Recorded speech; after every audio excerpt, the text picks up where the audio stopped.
Salut les amis, les copinous, les copinettes. J'étais dans ma cuisine et je pensais à notre Guillaume National.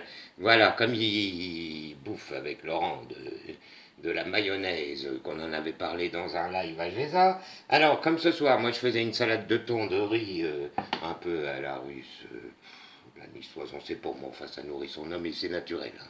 Du bon riz, des bons légumes, du thon, bon, en boîte, mais enfin, non, je vais pas.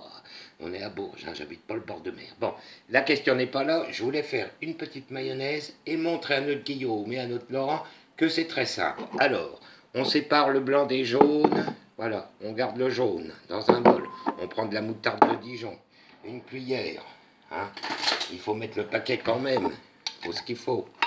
Voilà, alors tu mets une bonne petite cuillère de bonne moutarde. De toute façon, plus il y a de moutarde, meilleur c'est au goût.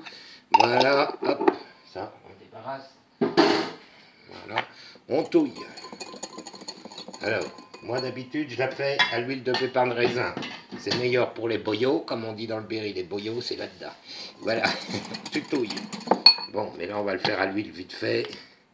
Voilà, tu prends ton huile, tu verses délicatement, goutte à goutte.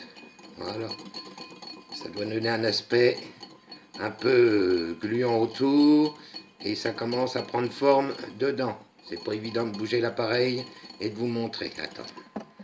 Voilà. Tu touilles bien, hein. Faut pas arrêter de touiller. Tu vois là? Oui, bon. Ouais, de toute façon, hein. C'est une mayonnaise. C'est tout bête, hein. Il n'y a pas besoin d'être sorti de Saint-Cyr pour faire une bonne mayonnaise maison qui sera meilleure à l'organisme et au goût, surtout les enfants. Les garçons, enfin, vous bouffez n'importe quoi. Elles ont raison, les filles. Quand même, à notre époque maintenant. Même les gars, ils sont capables de se faire à bouffer quand même, non?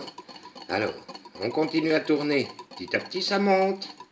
Voilà, petit à petit, ça monte. Ça devient mirobolant. Puis ça, alors, au goût, voilà. Alors, arrivé à un certain point, quand ça commence à bien monter, et voilà. Hein, on fait comme on peut, hein, parce qu'avec le portable, c'est pas pratique. Voilà, puis si je le bouge, là, il est en équilibre. Oh. Là, il peut rajouter un peu de sel, pas trop. Pas trop non plus, parce que sinon, ça va faire tomber. Bon. Et puis, il y a un peu de poivre. On peut mettre aussi des petits morceaux de persil haché. On peut mettre tout un tas de trucs pour donner du goût, une épice quelconque. Hein, un peu de paprika, si on veut une petite mayonnaise. Hop.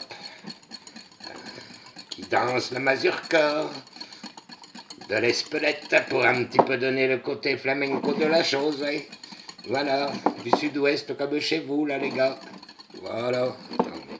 Et voilà, ça monte, ça épaissit. On rajoute encore un peu d'huile, puis là, on n'y va plus au goutte à goutte. Maintenant qu'elle est montée, c'est bon, on en met. On touille tranquillement. Voilà, c'était la recette de renard, une mayonnaise à la française, bien de chez nous.